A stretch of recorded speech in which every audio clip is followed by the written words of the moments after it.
Bienvenidas y bienvenidos a la explicación del clásico de cine de horror psicológico, horror folk, del 2003, A Tale of Two Sisters, que se podría traducir como una historia de dos hermanas, pero creo que se tradujo al castellano como Dos hermanas, no confundir con El pueblo de Sevilla. Esta película, muchísimos y muchísimas de vosotros no lo sabéis, pero ha inspirado a muchísimas películas de los últimos 20 años, y para saber la profundidad de su narrativa hay que saber que está inspirada en un famoso cuento popular coreano llamado Jangwa Hongjun, que se traduciría como la historia de Rosa y Loto Rojo. Os recomiendo que la leáis, aunque es terrible, pero tiene final feliz. Más detalles que hay que tener en cuenta para ver esta película. El mismo director dijo que es una historia que va de atrás hacia adelante. Es decir, con un solo visionado no llegas a entender la película del todo, por muy inteligente que seas. Nota personal, fijaos que esta película en Film Affinity tiene, por ejemplo, un 5,9. Y Weapons, que se ha estrenado hace apenas una 2 semanas, tengo crítica en el canal, tiene una media de 7. Y esta película, una historia de dos hermanas, un cuento de dos hermanas, está considerada un clásico de este subgénero. La película es complicada, así que primero voy a explicar el orden cronológico de los acontecimientos. Por cierto, estos fotogramas los he sacado de un análisis de YouTube, os dejo el enlace. Está en inglés, pero con subtítulos traducidos lo podéis ver perfectamente. Lo que se nos desvela al final de la película es que la familia, compuesta por papá, mamá, que está la pobre gravemente enferma, hija mayor, hija menor y familiares, y sobre todo una enfermera, que la enfermera es la que va a ser luego la madrastra de las crías. Mientras la madre todavía está viva, vemos que la cuidadora, que va a ser próximamente la madrastra de las hijas, ya les trataba con mucho desdén y desprecio. Se nos desvela que la madre de las crías se quita del medio, en el armario, en el closet, de la hija pequeña. La hija pequeña se despierta de una siesta y descubre a su madre ahorcada dentro del armario. Obviamente entra en pánico e intenta salvar a la madre, lo que ocasiona que el armario se le caiga encima, lo que lentamente le está ocasionando una asfixia. Todo el mundo en la casa, porque en ese momento estaban toda la familia, la cuidadora barra madrastra y más personas, oyen el ruido del armario cayéndose, pero solo la que va a ser la madrastra va a la habitación a ver lo que pasa y ve a la hija pequeña del matrimonio luchar por su vida. Entra en pánico, intenta pedir ayuda, pero se encuentra con la hermana mayor, tienen ahí un rifirrafe, se enfadan las dos y de hecho la que va a ser su madrastra le dice a la hermana mayor: te vas a arrepentir de estas palabras en el futuro. Vemos como Sumi, la hermana mayor, hace un ligero amago de ir a la habitación de la hermana pequeña, pero se ha enfadado tanto con su futura madrastra que decide irse de la casa. Aquí tenéis esta secuencia, andar por creo que es un trigal, se da la vuelta y ve a su madrastra en el balcón, que son exactamente los lugares que inspecciona Sumi en esa primera secuencia cuando vuelve de la institución mental. Todo en esta película tiene un significado. Por cierto, las hermanas ya intuían que algo pasaba entre su padre y la cuidadora. Por cierto, esta película pone, o digamos que denuncia, el fenómeno, creo que tiene un nombre en psicología, en psiquiatría, en el que cuando son las esposas, las cónyuges, las novias, se ponen enfermas, ellos en un, creo que 80% de probabilidades, les abandonen a ellas y tengan ya otra pareja. Cosa que cuando es lo contrario, cuando es él el que enferma, normalmente ellas son fieles y leales. Las chiquillas eran conscientes que algo pasaba. Veis ese plano donde sale el padre del coche con la cuidadora y en la bronca que tienen Sumi y la futura madrastra le dicen: no actúes como mi madre, subtitulado: no eres nuestra madre ni lo vas a ser. Fijaos como en apenas unas horas la vida de la familia, sobre todo de Sumi, se rompe por completo. ¿Os acordáis de esa imagen donde Sumi, cuando vuelve de la institución mental, mueve las anillas de ese reloj? Es que es todo simbolismo. Te viene a decir cómo en apenas unas horas, unos minutos, pierdes a tu madre y a tu hermana. Esto es un tema muy recurrente en la literatura y películas surcoreanas, cómo en un segundo te puede cambiar la vida a peor, se te puede destrozar. Resumiendo esa parte primera del guión que vemos al final de la película, una familia feliz pero que está pasando por una tragedia, ya que está viendo cómo la madre se está yendo poco a poco por una enfermedad, pero es que no solo eso, sino que en apenas horas pierde de golpe a la madre por quitarse del medio y a la hija por un accidente por intentar salvar a la madre. Esto ocasiona un brote psicótico, un quebrantamiento mental, obviamente en Sumi, que no puede con la culpa, le va comiendo por dentro, de saber que podía haber salvado a su hermana pequeña, pero por tener esa bronca con su futura madrastra e irse al Trigal, no inspecciona la habitación de su hermana pequeña porque se ve que lo estaba pasando ya muy mal, porque hay en un minisegundo que se abraza a su madre. Es todo muy terrible y muy triste. Y ahora lo que cronológicamente sería la segunda parte de la historia, para nosotros en la película lo vemos como el principio, que es Asumi en el centro psiquiátrico. Y lo que le pregunta el doctor es muy importante, ya que le enseña una foto y le pregunta quiénes son estas personas en esa foto y no contesta Asumi. Y sobre todo esto hay que centrarse en esto. Le pregunta el doctor a Asumi, ¿quién eres? ¿Quién crees que eres?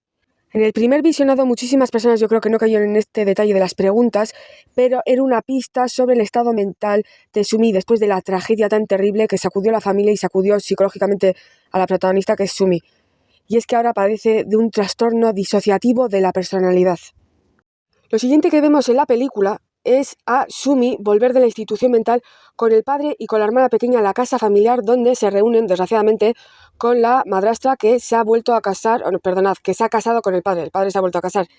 Y aquí es el segundo giro de guión que se nos revela en los últimos 10 minutos. Y es que Sumi estaba ya muerta.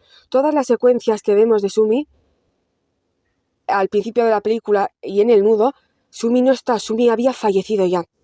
Entonces aquí puede ser dos teorías que se pueden combinar. Pueden ser la fantasía de Sumi, la pobre pues está trastornada, está muy traumatizada y es un producto de su imaginación, o puede ser verdaderamente el fantasma de la hermana pequeña, porque vemos que al final ese fantasma mata a la malvada madrastra. Es que he visto teorías, he visto análisis, por cierto os voy a añadir análisis, están todos en inglés. Pocas personas, lo leí una vez y concuerdo, han mencionado o han destacado que estas dos posibilidades pueden coexistir. Todas las secuencias que vemos de la hermana pequeña pueden ser un producto de Sumi, de la hermana mayor, y puede ser que Sumi, dentro de ese brote de trastorno de personalidad, disociativo de la personalidad, perdonad, sí que estaba viendo al fantasma de la hermana pequeña. Y fijaos como una de las secuencias más memorables es las dos hermanas en el lago y cómo acaba la película exactamente casi en el mismo fotograma, pero fijaos que el color está completamente, los colores son colores ya no vivos, no tan vibrantes como en esa primera secuencia. Hay que destacar también que toda la acción que vemos desde que llega Sumi al psiquiátrico hasta que la vuelven a internar solo pasan 3 días. 3 días. Por cierto, otra escena muy comentada y que normalmente la gente no entiende es esta, en el que la hermana mayor le mira las líneas de la mano a la hermana pequeña y pone una cara sorprendida. Esto es que, aparte de que la hermana pequeña no estaba ahí, es probable que en su imaginación, al ver la línea de la vida se acortaba o no había ni siquiera líneas porque era el fantasma de la hermana pequeña. Esta es otra pista, son pistas que te va dejando el director para el espectador para que se dé cuenta que algo pasa con la hermana pequeña. Yo me di cuenta que la hermana pequeña estaba muerta, la habían matado, no existía, sobre todo porque me di cuenta, además esto también es un recurso que lo utiliza posta el director, que el padre no se dirigía a ella. En ningún momento vemos al padre decir Suyeon o hablar directamente a las hermanas, pero es que ni a las hermanas ni a las 3 mujeres en conjunto, ni a sus hijas ni a su actual esposa, madrastra de las hijas. Y ahora luego os voy a explicar por qué. Otra gran pista que da el director sobre el estado de Suyun, de la hermana pequeña, es esta secuencia, donde vemos a las hermanas estar en el porche intentando silbar. Por cierto, silban una cancioncita que solía cantar la mamá, la madre. Esto es también muy importante luego al final de la película. Que por cierto, ven a uno de los periquitos de la madrastra, la hermana pequeña comenta, habría que matarles, y dice la hermana pequeña, no, vamos a liberarles. Entonces esto también nos indica que la hermana mayor mentalmente no estaba bien, y aquí yo lo siento mucho, por mucho trauma que hayas pasado, nada justifica, nada, hacer daño a animales, personas mayores, menores. Entonces aquí yo ya con la hermana mayor ya me costó bastante empatizar.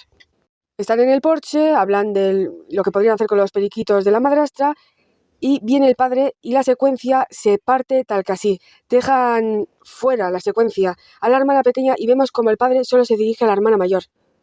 Más hablan del armario y dice la hermana mayor, nos tendríamos que deshacer del armario de Suyon. Y el padre le dice, dijimos, nos prometimos que no íbamos a hablar de ese armario.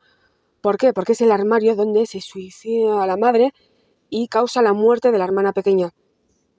Pero es que este plano en el que cortan a la hermana pequeña está hecho a posta para darle otra pista al telespectador que la hermana pequeña no está con ellos, o al menos físicamente, el fantasma sí que estaba.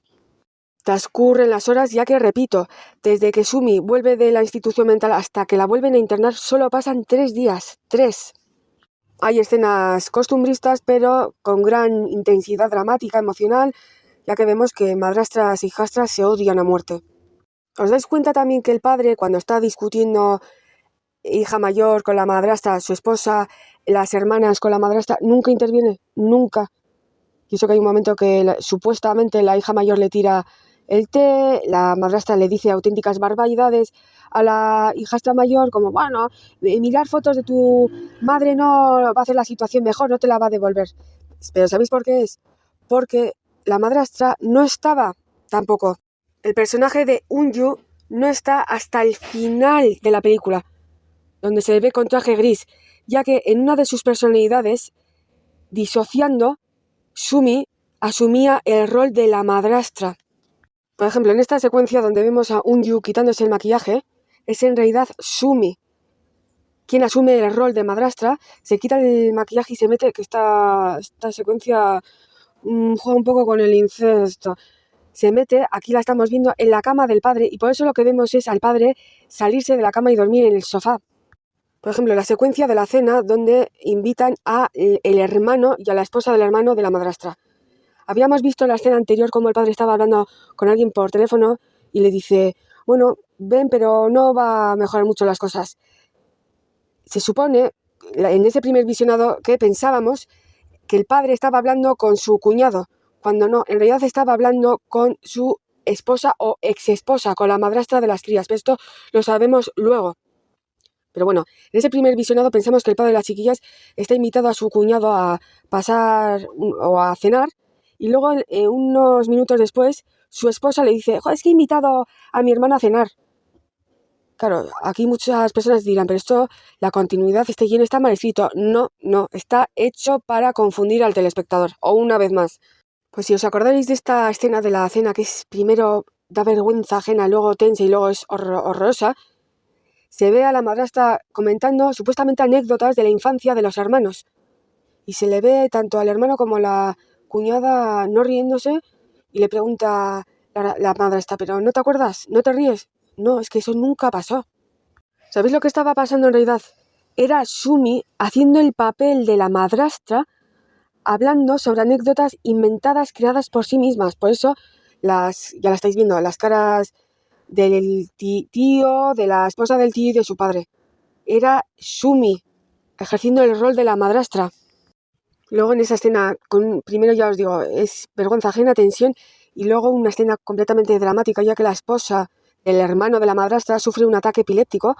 ¿Ataque epiléptico o es que está siendo poseída por, eso es lo que dicen algunos usuarios, por el fantasma de la hermana pequeña? En ese episodio de Gran Mal, que desgraciadamente se llama así cuando sufren las personas epilépticas, debajo de la encimera ve un fantasma, lo cual se lo menciona a su esposo. Hay alguna presencia en esa casa. Entonces, por ejemplo, esta secuencia, realmente si la vemos con perspectiva, no existe. Simplemente es una excusa para darle una vez más al telespectador una indirecta de que sí, la casa sí está encantada, sí tiene fantasmas. De hecho, estaba en la cena el fantasma de la hija pequeña, de la hermana pequeña. Más preguntas. En ese sueño donde Sumi sueña con la madre, sangre, y sobre todo cuando se despierta ve a o cuando se despierta de ese sueño, que también estaba en un sueño, o no, es que estaba viendo este fantasma. Mucha gente se pregunta, ¿quién es este fantasma? Pues es el fantasma de la madre, ya que veis que tiene el cuello partido, ya que la madre se estrangula. Luego se sube a la cama y empieza a sangrar por la V, no va a decir por si acaso, y sale una mano de la V. Esto representa la pérdida de la hija pequeña. Es muy rebuscado, pero simboliza eso, esa escena. Secuencia pastilla. Si recordáis en la primera cena familiar, que por cierto, no se hablan, por ejemplo, el padre no se dirige a su esposa, no se dirige a su hija pequeña, solo se dirige a su hija mayor. ¿Y por qué es? Porque en esta secuencia solo estaban padre e hija mayor. Es por eso, como decía antes, esta es la verdadera escena. Padre e hija mayor. Es por eso que el papá no se dirija a ellas en grupo o a las hermanas, solo a la hija mayor. Luego, al finalizar la cena, supuestamente el padre le da 2 pastillas a la actual esposa. Mentira. Le estaba dando las pastillas a la hija mayor, que no sabemos si se las está tomando, que no, porque vemos que psicológicamente en apenas 3 días, aparte de que sufre brotes disociativos y de fuga, como se dice, también está viendo sí está viendo al fantasma de la madre y al de la hermana pequeña. Otra secuencia terrible, pero que nos hace centrarnos en la gran culpa, terrible culpa que está sufriendo Sumi, es en esa secuencia donde la madrastra, también tened en cuenta que la madrastra, lo que conocemos de la madrastra es lo que nos hace ver desde la perspectiva de Sumi. La madrastra era mala, pero no tan mala, o quizás sí, eso nunca lo llegaremos a saber, pero sí era mala. Una tía que se mete en un matrimonio donde era la enfermera de la esposa que se está yendo para liarse y casarse con el padre, no es una buena persona. En esa secuencia terrible donde la madrastra Unyu se da cuenta que las hijastras han matado a los periquitos, encierra en el armario a la hermana pequeña Suyeon, porque hasta que no me pidas perdón no vas a salir. Le pide perdón y decide que le va a dejar encerrada porque así es como tiene que aprender la lección. La hermana mayor le libera, duermen juntas y le consuela, y fijaos lo que le dice, tranquila Suyeon, no volverá a pasar, no te volveré a fallar. Eso es realmente un mensaje que se está diciendo a sí misma por la gran culpa que, repito, tiene por no haber ayudado a su hermana pequeña en ese evento trágico que pasó meses antes. Se está dando mensajes a sí misma para reconfortarse, para alivio psicológico, porque estamos viviendo, además esto lo dice el director, la película se tiene que vivir desde la perspectiva de Sumi, la hermana mayor.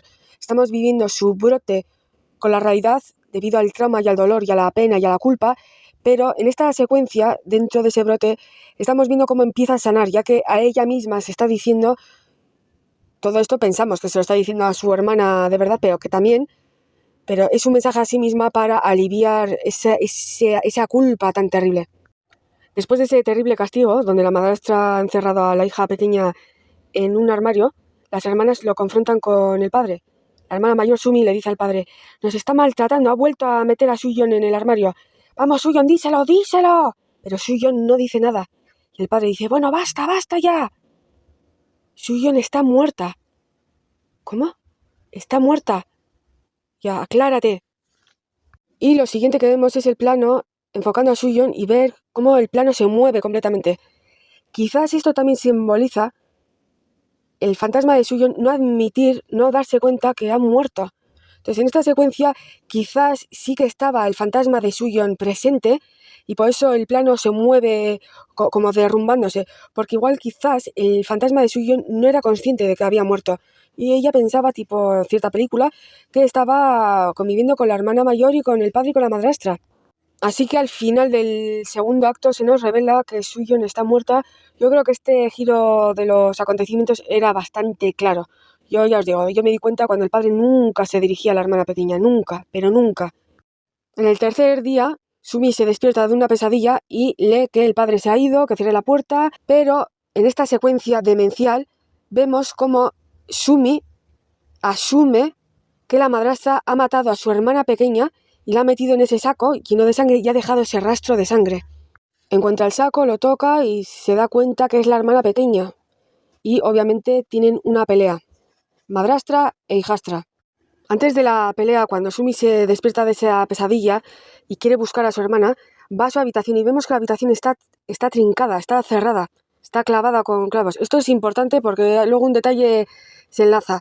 Y luego, mientras está intentando buscar a su hermana, tiene, digamos, destellos de realidad. En esos momentos lúcidos donde la realidad, en su mente hay una batalla entre lo que quiere ser el brote psicótico y la realidad, vemos cómo se está tomando las pastillas en esa secuencia de la primera cena que vimos. Entonces, si desde el primer día que volvió de la institución mental Sumi se estaba tomando la medicación, significa que estaba viendo, al menos yo creo, al espíritu de su hermana, lo que le hace tener ese brote psicótico. Si no hubiese tomado las pastillas, todavía. Pero es que sí vemos que se tomaba las pastillas. Madrastra y hijastra tienen esa pelea donde la madrastra intenta tirarle agua hirviendo a la hijastra y la hijastra le clava supuestamente unas tijeras de cocina en la mano. Le deja inconsciente, madrastra e hijastra, le arrastra y justo cuando le intenta tirar una estatua para reventarle la cabeza, por cierto, la estatua se tapa los ojos. Esto simboliza cómo la mente de Sumi no quería ver la realidad. Antes de supuestamente partirle esa estatua a la cabeza, la madrastra le dice a la hijastra, perdonad, te dije que te arrepentirías un día, ¿te acuerdas? Y es que esto sí que se lo dice de verdad un yo, la madrastra, a Sumi. Cuando en ese cadena de eventos catastróficos, la hermana pequeña Suyeon descubre a la madre muerta, ahorcada, en el armario, intenta salvarla, se le cae el armario le está aplastando, un yo se mete en la habitación, no la ayuda, sale y se encuentra en el pasillo con Sumi. Tienen bronca y le dice la futura madrastra a la hija mayor, te vas a arrepentir de esto algún día, ¿sabes? Fijaos si era mala. Sabía que la hijastra pequeña iba a morir y la culpa se la iba a echar Sumi a ella misma. Fijaos si era mala, era muy mala, sí, una psicópata. Pero en realidad en esta secuencia está ella sola. ¿Por qué recuerda esta frase? Porque esta frase le va minando mentalmente, psicológicamente y probablemente es por lo que ella tiene ese brote normal. Es un hundimiento, ese brote emocional y tiene que ser institucionalizada. Ya que la madrastra le dice, te vas a arrepentir toda tu vida. Claro, no lo entendía. Luego cuando probablemente ella descubre a su madre y a su hermana, se da cuenta que si hubiese ido a la habitación de la hermana pequeña le hubiese salvado. Y probablemente es porque esta frase le revienta por dentro. La madrastra era un demonio, sí. Y a continuación, supuestamente, la madrastra, que en realidad esto es un autodiálogo, le dice, ¿tú sabes lo que verdaderamente da miedo? Querer olvidar algo, querer completamente borrarlo de tu mente y no vas a poder nunca se va a ir, ¿sabes? Y no solo eso, sino que te persigue como un fantasma. Y supuestamente ella le revienta o antes de reventarle esa estatua, viene el padre, vuelve el padre a la casa y se ve a la hija mayor Asumi en el suelo, la recuesta, la mano la tiene ensangrentada porque las tijeras se las había clavado a sí misma, porque he dicho a sí mismas porque ha tenido un brote disociativo. Ve que el gabinete con las medicinas está roto, le ha pegado un puñetazo, ve que dentro del saco era una muñeca. Toda esa secuencia de matar a la hermana no. Había sido Sumi matando a esa muñeca, no sé si de porcelana, no era de porcelana. Pero va al salón y aquí es donde se nos revela el tercer o el segundo gran plot twist, el segundo gran giro de los dramáticos de los acontecimientos. Va al salón y ve a su esposa sentada y aquí es donde se nos desvela que la esposa no había estado en ningún momento. La madrastra pregunta por Sumi y el marido le dice, tómate las pastillas, te encontrarás mejor. Y de repente el marido sale de la habitación y vuelve con una persona. ¿Y quién es esa persona? Ella misma, la madrastra. Es decir, como he dicho antes, la madrastra no había estado tampoco en la casa en todo este tiempo. Ahora sí. De hecho, la persona que vemos el padre hablar en el teléfono varias veces es la madrastra porque probablemente están separados o divorciados. Todas esas secuencias con la madrastra era Sumi autolesionándose o imaginando esas secuencias con la madrastra. Además, en este plano, las manchas de sangre en los vestidos están exactamente emplazadas en el mismo sitio. Vemos cómo pasamos de ver a la madrastra a Sumi. Entonces aquí se nos revela que la madrastra no había estado allí en ningún momento y que Sumi, veis esta secuencia, estaba teniendo ya una disociación, un brote disociativo completo. Después de esos 3 días le tienen que volver a internar a Sumi y tiene esa conversación con la madrastra, esto sí que pasa, y la madrastra le dice, bueno, te voy a visitar siempre que pueda, y aquí hay un gran debate porque mucha gente piensa que sí que está mostrando empatía, otros dicen que no, es empatía falsa. De hecho hay un microsegundo en el que son muy buenas actrices, la madrastra le mira con asco a la hijastra, como diciendo, sí, te voy a visitar yo. Y hay un momento en el que Sumi la agarra del brazo a la madrastra, como diciendo, esto no ha acabado. Tú te vas, yo estoy aquí interna, pero esto no ha acabado.